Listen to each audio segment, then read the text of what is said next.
hoje, que era a deliberativa, porque está tendo dificuldade para ter um acordo. O que a oposição precisa e quer pautar e que não está tendo acordo da base? Bom, primeiro, a oposição não foi ouvida sobre a pauta de hoje ainda, né?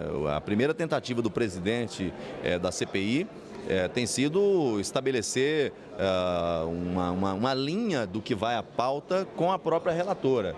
O que me parece que está havendo maior dificuldade é com a relatora. Ela quer aprovar os requerimentos que interessam a ela e ao governo, mas não tem nenhuma disponibilidade, né, em aprovar os requerimentos que interessam à oposição. E se é uma pauta de acordo, você tem que estabelecer ali, né, dentro de critérios objetivos, aquilo que é consensual ou aquilo que é possível, né, e votar de maneira simbólica, por acordo, esse entendimento.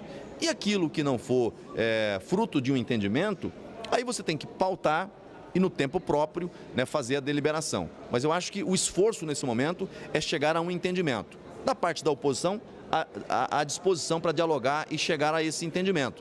Me parece que quem não está concordando com os termos é a própria relatora. Vocês querem que marque, de fato, o depoimento de G. Dias, o ex-ministro do GSI, do governo Lula, que estava nos dias e que vocês vêm reiterando que pode ter sido omisso? Olha, a oposição e o Brasil inteiro quer ouvir o G. Dias. O G. Dias até agora deu várias versões, várias declarações contraditórias. E as evidências que estão aparecendo desmentem o G. Dias. Ele mentiu deliberadamente, tentou fraudar um relatório que veio para o âmbito do Senado Federal. Tentou não, fraudou, o relatório veio fraudado. Depois disse que não tinha conhecimento de nada. E as evidências mostram que ele não só tinha conhecimento, como ele informou a ABIN sobre o que estava para acontecer. E posteriormente, quando os eventos começam a se aproximar, a ABIN reporta com alertas da gravidade do que estava para acontecer, ele silencia, nada mais faz, nada mais determina. E aí tudo acontece. E aí você começa a pegar as informações, as evidências, trocas de mensagens entre integrantes do próprio governo e da ABIN, eles dizendo, olha, o GSI facilitou, o GSI permitiu, inclusive que os manifestantes chegassem a locais de armas dentro do palácio. Então, é muito grave as evidências que apontam para a participação do G. Dias nesse processo todo. Só uma pessoa que pode vir aqui e esclarecer o que aconteceu dentro do palácio naquele dia, o general G. Dias. E talvez ele tenha que dizer qual foi a conduta dele e de quem ele recebeu ordens para se omitir deliberadamente e facilitar a entrada dos manifestantes no Palácio do Planalto. Se a base ceder sobre o G. Dias, vocês podem ceder em que assunto que... Eu acho que, assim, todos os assuntos que são relacionados aos atos do 8 de janeiro devem ser objeto de deliberação. A oposição não tem dificuldade em aprofundar as investigações sobre o que aconteceu no 8 de janeiro. Esse é o foco da CPI. O que acontece é que os governistas, eles querem desviar o foco da CPI do 8 de janeiro e focar em questões que nada tem a ver com o 8 de janeiro, né? Querem colocar no centro do debate aqui a questão das joias. Esse não é objeto da CPI. Eu não sou contra investigar a questão de joias. Agora, se queremos investigar joias, vamos investigar em relação a todos os governos. Como foi que isso se deu no governo Lula, no governo Dilma, no governo Temer e nos demais governos? Mas aí é uma CPI própria. Não dá para a gente contaminar as investigações da CPI do 8 de janeiro com temas que são apenas temas da retórica dos governistas. Eu acho que, assim, toda vez que eles tentam trazer um tema novo para dentro da CPI, é levantar uma cortina de fumaça para desviar o foco daquilo que realmente interessa. O posicionamento do G. Dias sobre o dia 8 de janeiro não convenceu a oposição? Que perguntas vocês querem fazer para ele diretamente aqui na CPMI? Bem, veja, nós queremos colocar as evidências que temos em relação à participação dele.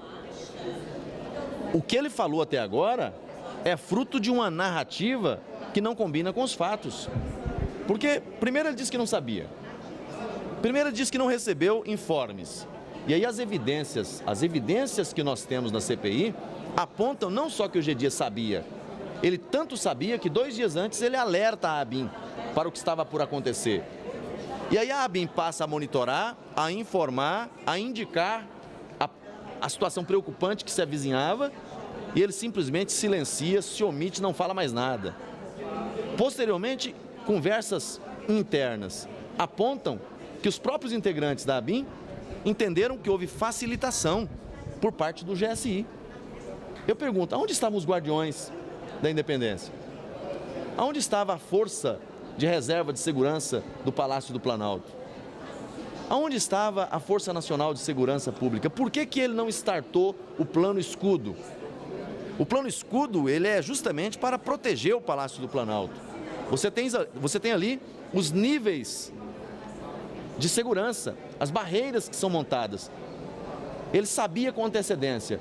Por que não colocou em prática o Plano Escudo? Preferiu abrir o palácio para a invasão e para o quebra-quebra. A quem interessava o quebra-quebra dentro do palácio? Alguém tinha interesse nisso, porque nós da oposição, nós não passamos a mão, nós não protegemos os invasores e os que quebraram o Palácio do Planalto, o Palácio da Justiça, os palácios do Congresso Nacional. São criminosos e devem responder e pagar pelo crime que cometeu. Agora, o que nós estamos aqui levantando e queremos uma investigação é quanto à omissão. O comandante da Polícia Militar do GDF está preso, os demais oficiais que estavam no alto comando estão presos. Agora, dentro do Palácio do Planalto, tinha alguém em posição de tomar providências para proteger e não tomou, e com ele nada aconteceu até agora. Alguma coisa está errada. A relatora acha que defende que é possível que as joias, o desvio de joias, tenha financiado os atos golpistas de 8 de janeiro. Qual é a sua opinião sobre essa linha de investigação que a senadora Luciane Gama tem adotado? Olha, com todo respeito à relatora, eu acho que nem ela acredita nessa hipótese. Isso é uma ilação sem tamanho. É uma ilação sem tamanho. Não basta alguém achar que isso tem vínculo com aquilo. Qual é a evidência? Qual é o nexo de causalidade? Qual é o indicativo real, factível que você tem para poder sustentar uma tese dessa? Porque senão daqui a pouco qualquer coisa pode ser suscitada para poder incriminar alguém. Ah, eu acho que o PCC fez isso. E a quebra do sigilo não levaria? Bom, aí eu indago, né? Se eu achar que alguém está cometendo crime, é só eu achar e pedir a quebra de sigilo? Imagine, se coloque na posição de alguém que alguém acha... Enfim, o achismo não é ponto a justificar nenhum ato. E a quebra de um sigilo de uma pessoa é um ato grave. Ele deve ser um dos últimos recursos no âmbito de uma investigação. Primeiro você levanta outras evidências. Primeiro você levanta tudo que você pode levantar para caracterizar a participação, o envolvimento de alguém. Você não sai quebrando sigilo das pessoas à revelia. Isso é um desrespeito, isso é uma ilegalidade, isso é uma agressão. E me preocupa muito a relatora, simplesmente porque acha querer vir quebrar o sigilo da ex-presidente da República, Michele Bolsonaro. Não há a ex-primeira-dama Michele Bolsonaro. Isso é muito grave. É grave com relação a Michele, é grave com relação a outras ex-primeira-damas, é grave com qualquer pessoa. Eu não posso praticar um ato tão violento contra alguém sem eu ter elementos que justifiquem isso. Obrigada. Obrigado, gente.